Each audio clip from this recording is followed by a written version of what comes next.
Oh, the hair is gorgeous. I figured I'd fix it. I wrecked it. Good morning, campers.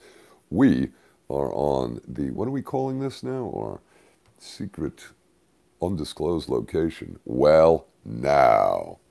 Okay. I just did balance this. I just did a broadcast on the Farmer Jones channel, and I don't know. It's a different crowd over here. So we have technologically disabled people there that couldn't follow the link that I put here. So I had to change my shirt. I had a black shirt there. I put on blue. So if they look at the thumbnail, they'll know this is actually a different video. Oh, good. All right, so I'm going to hit a couple of things, but I just got something brand new.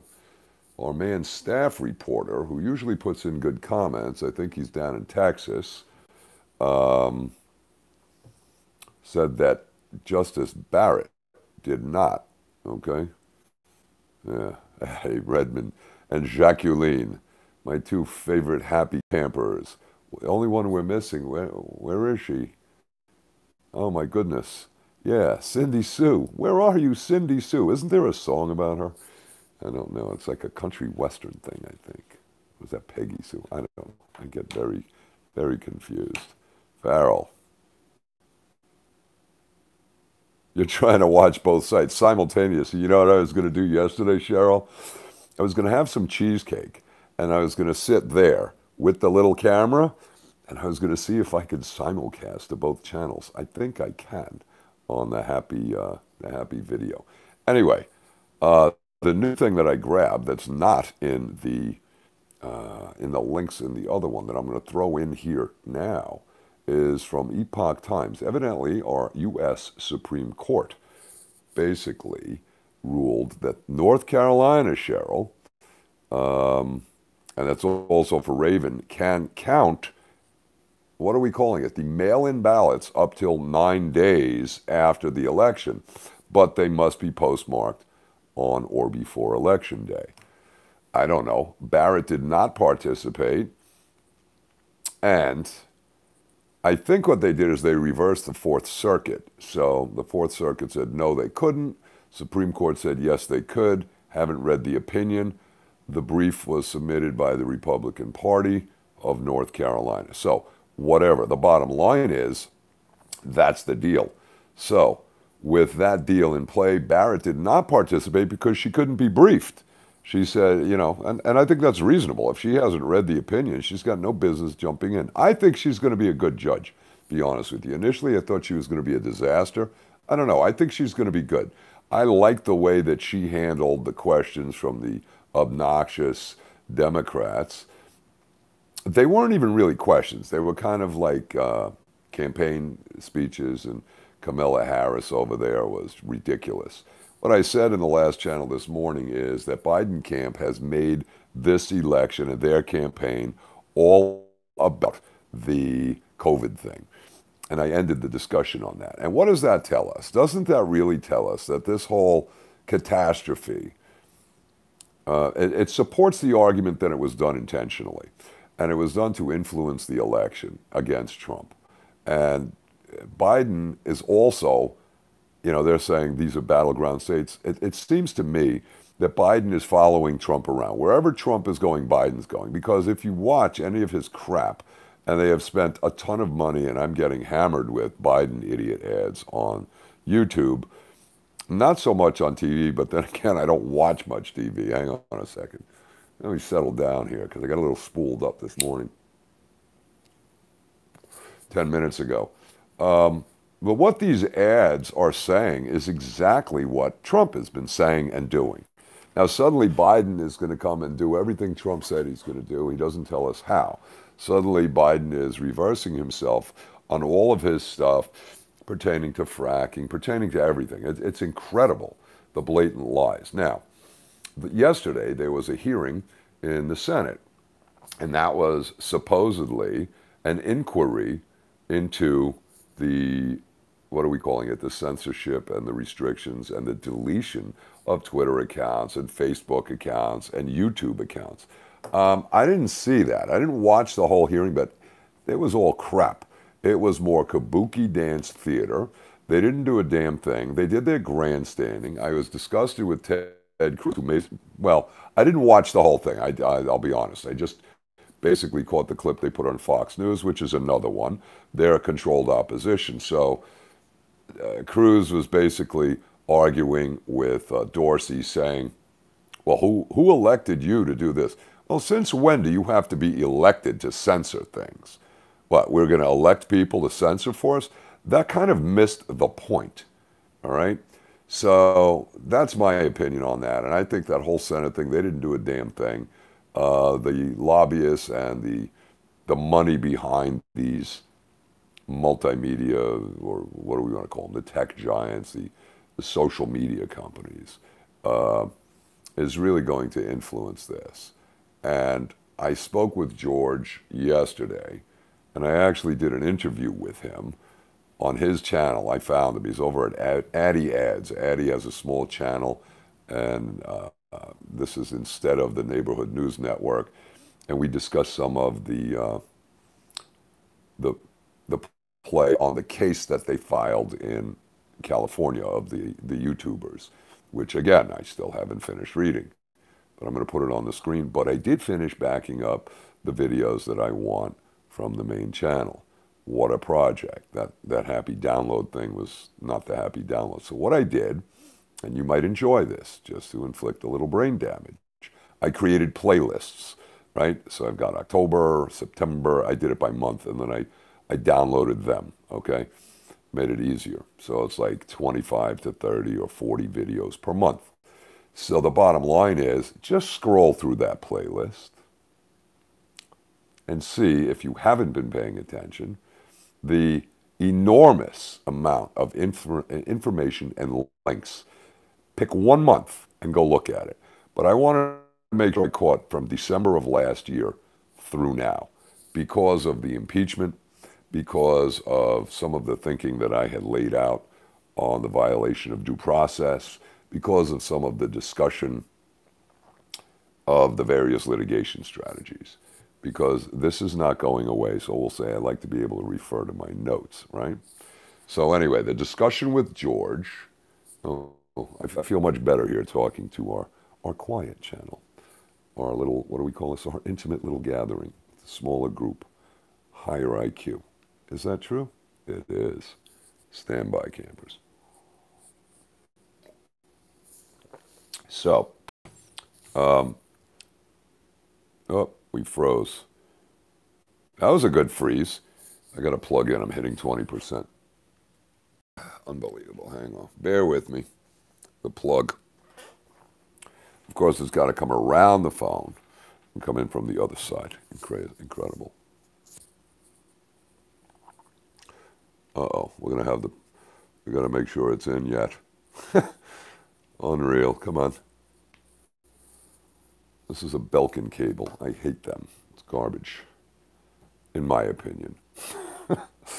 At any rate, yeah, so George is going to be firing up a lawsuit. I guess he's going to help write it. I don't know if he's doing it pro se for himself, or he's helping to do it for the guys at the cable news, or whatever the hell they're called. I told him, I said, listen, your workaround is real simple. Open another channel. I said that to George before the show. And I told him he should open up another channel. That's it. Let's go. And play whack-a-mole, but it'll show that they're clearly targeting him, right? As opposed to going around and having other people's channels shut down. We did discuss a couple of interesting points. I got a little irritated with George, and after it I said, listen, hold the damn camera steady, because he's big on like, here, let's put some other stuff in the screen. It's like, hey, if you're talking, put you on the screen. Don't show somebody else while you're talking. And he's all over the place, and it's like, dude, it was an outrage. But, you know, I don't know if I even want to bother putting the link in. Go look up Addy Ads. But there were a couple of good points. At one point, I'll tell you, for you legal eagle scholars, thinkers out there, that I raised is the notion of an intended third-party beneficiary. We discussed the concept of contracts and torts. And, you know, a contract is an agreement with the meeting of the minds of two parties, supported by consideration. And a tort has a duty that gets violated. It's a negligence claim. And then you have intentional torts, right? like interference with business relations. That's not a breach of contract. But the fun play here, which really puts it into an interesting angle that people don't get, is intended third-party beneficiary. Think about that. You, as the intended third-party beneficiary of a contract that A and B have standing to sue. Well, now, we could work with that, don't you think? Yeah, we can. All right, now, I don't know, on the YouTube, you got all kinds of, they were throwing out hypotheticals, so we had to throw that in there, let them know there are other angles that the uninitiated ninjas don't know about. Rick Norman will do TY. So we had that discussion. All right, I'm not putting the link in. I'll do another one with him. So the long and short is, on the lawsuit going on in California on the 15 YouTubers, got a ping from Sarah Westall. Evidently the hearing on that for the TRO, the temporary restraining order, is scheduled for Monday. Okay, great. So assuming they make a decision then, what day is Monday? Monday is the 2nd, isn't it? Yeah, let me look at the little calendar here. Yeah, it's the 2nd. Election day is the 3rd. Well, gee, assuming that the TRO is granted and that Google and Facebook have to open up, not Facebook, YouTube have to open up the accounts for the people they just nuked, it's like it's too late, right?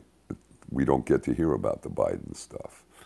We don't get to have the censored information from the so-called platforms that are really not publishers and editors because they decide what's going out, right? We won't have a chance to hear that. And the public at large, this is being intentionally censored and suppressed by mainstream media. Right? Now the question is it a Smith-Mundt thing? I said this a couple of years ago, that this gives them cover. If, say, the FCC or the Justice Department goes after them to seek their license, they get to say, hey, we were doing this on behalf of the agency, and we were being good, patriotic Americans, right? That's their defense. I don't know that it'll fly, not in this instance. I mean, when you get a Twitter blocking the account of the press secretary for the President of the United States, when they're blocking the Twitter account for the New York Post that broke that story, I don't see how that can be construed as anything other than editing. And by editing, they become a publisher, don't they? That would make them, in my terms, non-compliant with Section 230, thus removing them from the safety, the safe harbor. It's a very simple argument. I don't understand why our genius legislators don't understand this, why our Justice Department hasn't put them on notice. I think it's time to reach out and start screaming at them. Now, the other component is the newspapers. They are pitching this COVID bullshit again. And anybody out there in Texas, I know we have some viewers, was listening to a guy I check in with, and he was saying, oh, he's in LA, and he's saying that El Paso, Texas is overflowing in the hospitals, right? And that what's happening is they're airlifting COVID patients out to other hospitals. Now, this is evidently, he's not in El Paso, he's in LA, so where's he getting that information? From the media. So my belief is the media is lying again. Gee, what a surprise. So, anybody in that area or nearby, can you check media and see if that's actually happening? Or is this guy just a blather? And that would be good to know, and please post it so we can find out. Because if they are misrepresenting this, there is a strong argument that they are perpetrating a fraud on the public, right? The next thing is everybody needs to, you need to reach out to your local paper and say, hey, do we know how much money our hospitals get and our state gets for every COVID case, right? You listening? And you ask the paper that, and call and see, get hold of the editor. Ask for the editor's office. And he may not be local to you. They may be in another state because these are all friggin' conglomerates, right? So there you go. All right, hold on a second. I gotta block the messages because they're distracting me. Let me see here. Hold on. Work with me, people. Places, everyone. Okay. There we go. This way you guys can chat, not listen to what I'm saying, and use this as a playground instead of understanding some intelligent thought, right? So the point being, if you reach out to your local newspaper or, you know, the Charlotte Observer or any paper and say, listen, have you researched Mr. Reporter, as somebody who reports on this shit, the front page, written by, right? How much money is the state getting? Because I made the point with George yesterday, rather adamantly, like, look, if the paper says, like, Florida gets $132,000 per person, per case, and even though a case may be non-symptomatic, they call it a case. So now it's getting federal money, and this is facilitating the fraud. This is facilitating unlawful conduct. If you have false positives coming out of labs, if you have purported test results where people didn't even take a test and they get notified they're the proud owner of a positive result, that lab got paid for it, so that's probably Medicare fraud because I believe those are the people doling out the money. But they're also defrauding the federal government because the government is giving the state money. So how come there's not an investigation? Well, the reason is, obviously, that if the state is getting paid for each case, why would they want to kill the golden goose? So they're perpetrating a fraud, and they're basically selling out our rights, okay, as fundamental rights as citizens for federal money. Now, I made the point in there, and this was important in our last video on this channel, where we have the contracts between the state and the federal government, which is the state health department, and they are taking orders from the task force, the coronavirus, the White House coronavirus task force. And what they're saying is they're ordering the task force is telling them, put masks on, restrict, limit, close down early, whatever instructions they're giving. Here's the point. That removes public citizen participation in government. That means that the extortion play by the federal government through the task force, if you don't listen to this, we will not authorize funding for you. Is that HHS or is that task force?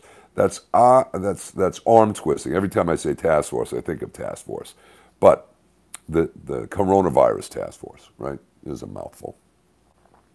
So the bottom line is that our leaders, governors, health department, who are presumably unelected, are selling out our constitutional rights, our fundamental rights to free association and right of peaceable assembly and everything else, and shutting down businesses, violating people's property rights on the basis of a mandate from a little cabal bureaucrat criminal in Washington telling our health department to close this down, making them a co-conspirator to violate our constitutional rights. Right? Not good. So they're basically selling us out for federal money. We elected these jackasses to represent us and protect our constitutional rights and operate within that framework. But no. Instead, Instead, what are they doing? They're operating in their own little world and dictating to the herd of mindless, passive sheep. The sound of breaking glass. I can't hear you. Well now. All right. So I made that point in George's thing yesterday, and of course he's wandering the friggin' camera all over the place, and it pissed me off. So after the show, I called him. I said, dude, you better get this shit straight. I said, we need a technical director, camera 1, camera 2. Don't be wandering. I'll reach out. So I'm bringing it back to his suit. I have no idea what he's doing. I haven't seen it. And I told him I don't want bad precedent. He wants publicity. Okay, George, go get your publicity. I want to win. I made that clear to him. So I'm not involved. The one out in California, I want to look into and find out what it is, and we will. And we'll see how that goes down on, what, Monday morning, which is the day before the deadline of the election. So, you know, it's been delayed. That's the whole trick. And that's why Barr has been delaying. That's why nothing came out before the election. And nothing will come out after the election. Unbelievable. Unbelievable. But the sound of marching Georgian feet. Nope. The only thing we've got is riots in New York, riots in Seattle, we've got riots in Philadelphia. I've got 3 links for you here, from a couple from RT. I've got, well, who are these guys? ITL, somebody, one of the campers put this up. Yeah, Tim IRL. That's a decent live stream. They run long, and it's an interesting show. But they were talking about it, riots everywhere. Now, on today's Happy Links, New Zealand has COVID camps. If you refuse to take your little happy COVID test that they want and demand you take, they put you in a COVID camp. You don't get quarantined at home. You don't get house arrest. You get COVID camped. If you refuse to take the test at the COVID camp, they keep you there an additional 2 weeks. So that's 1 month out of your life you were incarcerated. Why? Because the government said so. How far do you think we are from that here? How much pushback do these clowns need to know before they listen? You think the election's going to do a damn thing? No, it's not. People revolting will do a thing and say, we don't want our rights repressed, oppressed, eviscerated, and ignored, in my opinion. Yes, but those COVID, yeah, there's an article there because there was a comment made, and I don't know if it was on this channel or the other, but the bottom line is, somebody said you got a link, and the link came up, and it's Victor Davis Hansen and the New Zealand coronavirus camps. This is very troubling. These are concentration camps. Get it? And again, what happens, and these are for people not taking the test. What happens if you do take the test and you test positive? They're just edging it forward. Get it? Wow. Let's check those comments. On all of them. Let's see if we're talking about fingernails and beachfront property, or are we talking about the fear of COVID camps? What the hell? All messages. It says, welcome to live chat. Oh, good. So I guess nobody's chatting?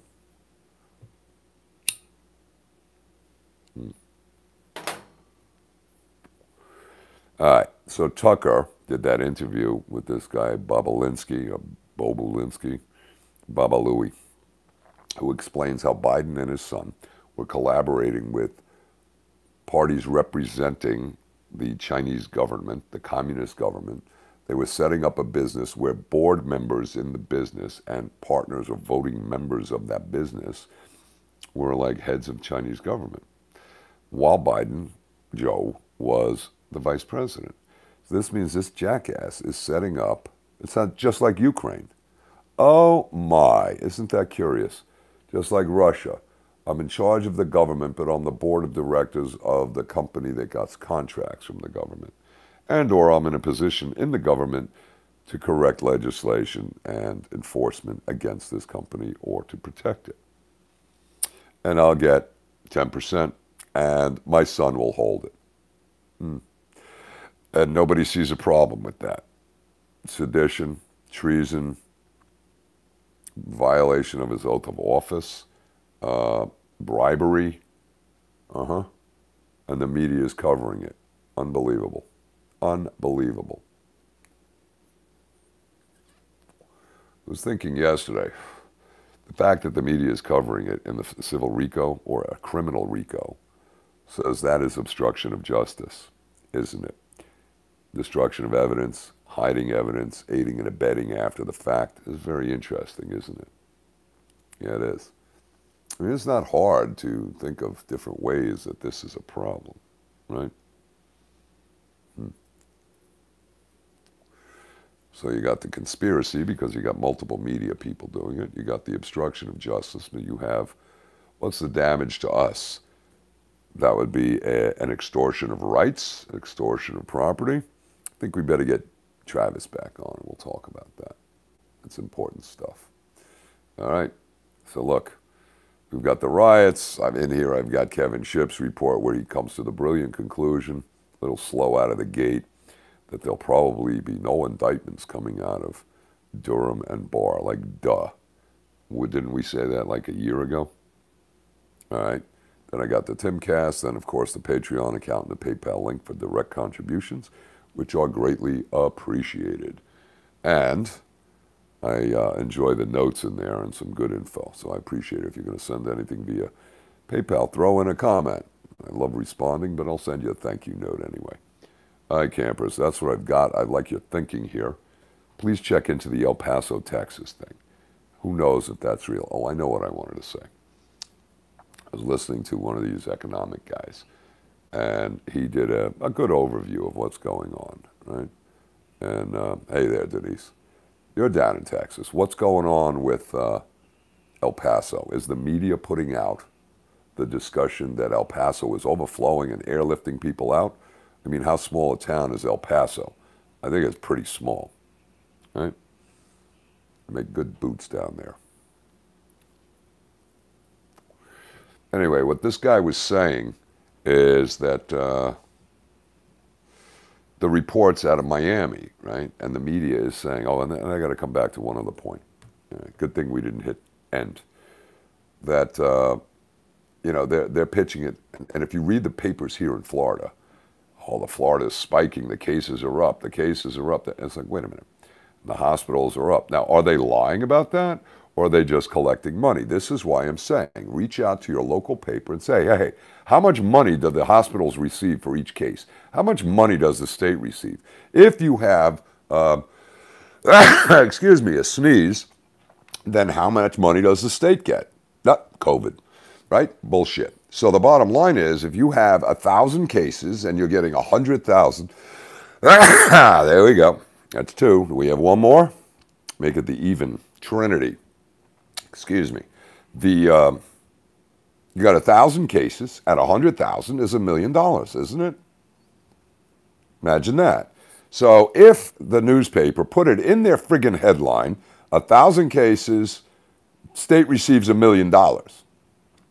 500 cases, state receives $500,000, right? And they do that day after day. How long do you think it would take for the imbecile public to realize more cases equal more money? Gee. Get it? Just saying. Redmond saying case-demic is not a pandemic. No, what I'm saying is the cases, what they're calling a case, is actually a positive test. We can address the tests that are also, the PCR test is ridiculous. It can be gamed depending on how many cycles of amplification or magnification. If you do high cycles, everybody's positive. And it's not detecting live virus, it's detecting remnants, and it's not detecting which virus, right? So the question then is, you spin it high, look at all the positives, then you say, well, do this as a mitigation attempt, and then you run tests again and you crank it down 2 weeks later and you say, oh, see, the mitigation works. So this way you go up, down, nonsense, and we get to be little jumping jacks. Simon says, right? Unacceptable. Completely being gamed. It's like, what do you want to think? Loaded dice with weighted dice? Or a magnet in a roulette wheel with a steel ball? Here's the magnet. It's not going to hit red. It's going to hit black. You know, whatever. So it's the same thing. We're being gamed with the cases. Why isn't there official guidance? Why is each test used at a different number of cycles? How come there's no consistency here? To give them the latitude to perpetrate the fraud, to increase more cases, to generate more revenue for the state. Well now, right? It's too simple, but that's complicated for people to understand because as Adams and who was it? And Madison were saying, Only landowners should be allowed to vote. Jefferson said, no, everybody should vote. So the compromise was forced education, free schools at the University of Virginia. Now, you see the stupidity going out? I want you to look at the footage of the riots and the looting. I guess free sneakers, and go vote early so you don't realize that Biden is brain dead. And he said yesterday that, what did he say? It's the administration. He phrased it, who's on the ticket? He says, my running mate, or I'm her running, something indicating that basically she was the primary, he was the secondary. It's incredible. He goes, oh, you think I'm kidding? Ha, ha, ha. Oh, good. Well, at least he comes out. Democracy is a mob spectacle. Well, that's why they had representative democracy, but the less people you have there, the easier they are to corrupt. That's why we have the committee system in Congress. You get hold of the committee chair, and he can table things and not bring it up for a vote and whatnot, right? There you go. So, interesting point. Create two parties. You have less available to corrupt. You manipulate and control both of them, right? There you go. Mm-hmm. Yeah, I'm aware of it. Thank you, Wiley Kulik chick there, whatever, JW. 0 flu cases. Yes, I was discussing that the other day. Yeah, so COVID-19 cured the flu, right? Anyway, so where was I? I was talking about something.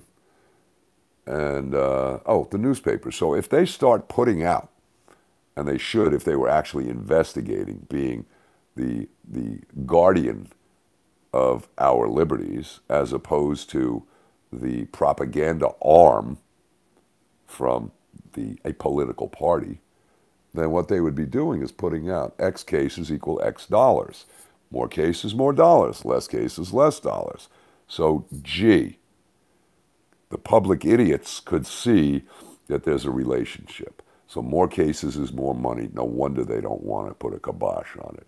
The state is happy. They get their salaries. People get their businesses closed. You get to be a shut-in and watch YouTube channels and media propaganda and read the newspapers. You tired of it yet? Yes, the papaya tests positive on the PCR test. I got itchy eye. Come on now. Supposed to wear the mask so you don't touch your eyes, face, nose, or mouth. Wear your gloves. So some idiot the other day, I was coming out of Office Depot. I had to buy a little external hard drive. And this moron is standing there outside the opening glass doors with his mask on, putting on his rubber gloves before he came in the store. And I walked out, the doors whip open, and I said, wow, look at all those dead bodies stacked up on the street everywhere. And I just walked past him. He goes, oh, you're an asshole. I said, really? And I said, no, you're the asshole. And then I thought about it. I said, who is he talking to, calling me an asshole? I should say, you talking to me, asshole? What is that? Why am I an asshole? And don't talk to me like that. Swing. Outrageous that this piece of shit putting on his gloves would say that. Pissed me off. Anyway, they should run their mouth because they think they're talking to their black screen, right? So, as the America's Frontline Doctors pointed out, this horseshit with the masks and the Karens have established and changed the texture and the attitude of the American public. Where's the happiness? They've taken that away. I don't look forward to going to the store. I used to. I used to love going to the supermarket and shopping in, say, the produce department. You never know who you might bump into. Now, it's like, oh, if I had a face like that, I'd wear a mask too. Doesn't work. It's really sickening. And they're still talking about it. Right? Farrell saying, cycle more cash through the system. No, it's not through the system. It's into the state to protect themselves so they can become the ruling elite, right? The people whose businesses are closed, restricted, restaurants, because at 10 o'clock they have to close, they can only run at 50% capacity. Is government running at 50% capacity? No, we have an emergency pandemic. We have to make sure we're here. And in Washington, D.C., of course, government, they don't have to wear masks. Really interesting. We're having riots in Washington.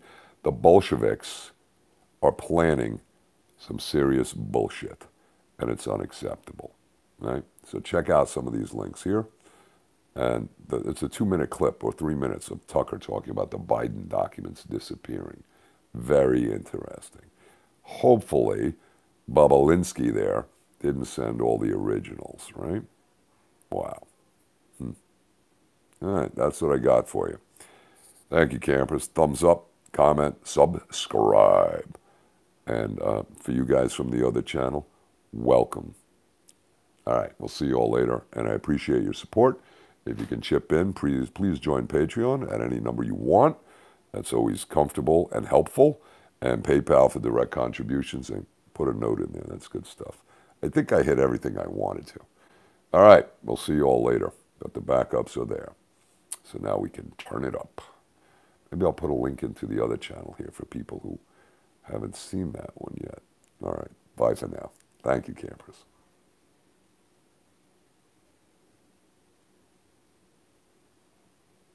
Pam Newton. That's an interesting comment. North Carolina has had 100,000 people sign up for tracker apps. Wow. Microgreens. Indoors. Stay out of that sunlight. Holy shit. All right, we'll see you all later. Thanks. Bye for now. FJ out.